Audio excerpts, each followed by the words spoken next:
Good morning, superstars. I hope you've had a great day. As a reminder, we are talking all about books that show us how important it is to find your voice. And today's book that we're reading to show that is called Ruby the Copycat by Peggy Rathman. Looks like there's two students up there. Ruby the Copycat. Monday was Ruby's first day in Miss Hart's class. Class, this is Ruby, announced Miss Hart. Ruby, you may use the empty desk behind Angela. Angela is the girl with the pretty red bow in her hair. Angela smiled at Ruby. Ruby smiled at Angela's bow and tiptoed to her seat. There's Ruby. I hope everyone had a pleasant weekend, said Miss Hart. Does anyone have something to share? I was the flower girl at my sister's wedding, said Angela. That's exciting, said Miss Hart. Ruby raised her hand halfway. I was the flower girl at my sister's wedding, too. What a coincidence, said Miss Hart. Angela turned and smiled at Ruby. Ruby smiled at the top of Angela's head. Class, please take out your reading books, said Miss Hart. Huh, they had the same thing happen to them. Very interesting. At lunchtime, Ruby hopped all the way home on one foot. When Ruby came back to school, she was wearing a red bow in her hair. She slid into her seat behind Angela. I like your bow, whispered Angela. I like yours too, whispered Ruby. Class, please take out your math books, said Miss Hart. On Tuesday morning, Angela wore a sweater with daisies on it. At lunchtime, Ruby hopped home sideways. Look at what does she have in her hands? Something with flowers on it. When Ruby came back to school after lunch, she was wearing a sweater with daisies on it. I like your sweater, whispered Angela. I like yours too, whispered Ruby. Wait, so there are some things that Ruby's done the same as Angela. First, it was about being the flower girl, then the red bow, and now what? Now she's made a similar sweater. Very interesting. On Wednesday, Angela wore a hand-painted t-shirt with matching sneakers. After lunch, Ruby hopped back to school wearing a hand-painted t-shirt with matching sneakers. That's the same too.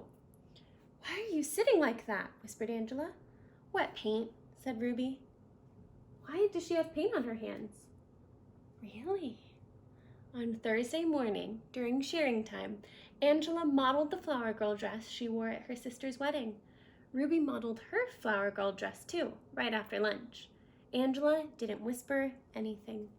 How do you think Angela's starting to feel? She's not looking at Ruby anymore, and she's not whispering to her. She's looking away.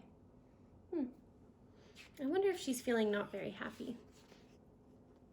By coincidence, on Friday morning, both girls wore red and lavender striped dresses. At lunchtime, Angela raced home. Why do you think she went home? When Angela came back to school, she was wearing black. They're not matching anymore. Let's look at Ruby's face to see how she feels about that. And Angela's too. They both don't look like they're feeling very happy. On Friday afternoon, Miss Hart asked everyone to write a short poem. Who would like to read first? Asked Miss Hart. Angela raised her hand. She stood by her desk and read, I had a cat I could not see because it stayed in back of me. It was a very loyal pet. It's sad we never really met. That was very good, said Miss Hart. Now, who's next? Miss Hart looked around the room. Ruby? Do you think Ruby will have a different poem or the same? Ruby stood and recited slowly. I had a nice pet who I never met because it always stayed behind me, and I'm sure it was a cat too. Ruby smiled at the back of Angela's head. Someone whispered. Ruby sat down. What a coincidence, murmured Miss Hart. Ruby's poem sounded a lot like Angela's, huh? It's kind of sounding like Ruby might be copying Angela. Does Angela look very happy about it? No, and it looks like even Miss Hart is noticing. Angela scribbled something on a piece of paper. She passed it to Ruby. The note said, You copied me! I'm telling Miss Hart! P.S. I hate your hair that way. How did Ruby feel when she got that note? She felt very sad. You can tell by looking at the tear there. Ruby buried her chin in the collar of her blouse. A big tear rolled down her nose and plopped onto the note. When the bell rang, Miss Hart sent everyone home except Ruby. Miss Hart closed the door of the schoolroom and sat on the edge of Ruby's desk. Ruby, dear, she said gently, you don't need to copy everything Angela does. You can be anything you want to be, but be Ruby first. I like Ruby. Miss Hart smiled at Ruby. Ruby smiled at Miss Hart's beautiful, polished fingernails. Have a nice weekend, said Miss Hart. Have a nice weekend, said Ruby. On Monday morning, Miss Hart said, I hope everyone had a pleasant weekend. I did. I went to the opera. Miss Hart looked around the room. Does anyone have something to share? Ruby waved her hand. Glued to every finger was a pink plastic fingernail, just like Miss Hart's. I went to the opera too, said Ruby. She did not, whispered Angela. Miss Hart folded her hands and looked very serious. Ruby, dear, said Miss Hart gently, did you do anything else this weekend? Ruby peeled off a fingernail. I hopped, said Ruby. The class giggled. Ruby's ears turned red. But I did. I hopped around the picnic table 10 times. Ruby looked around the room. Watch.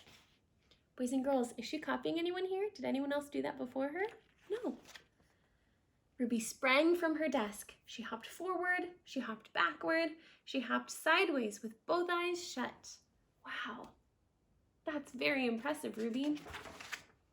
The class cheered and clapped their hands to the beat of Ruby's feet. Ruby was the best hopper they had ever seen. Miss Hart turned on the tape player and said, Follow the leader, do the Ruby hop.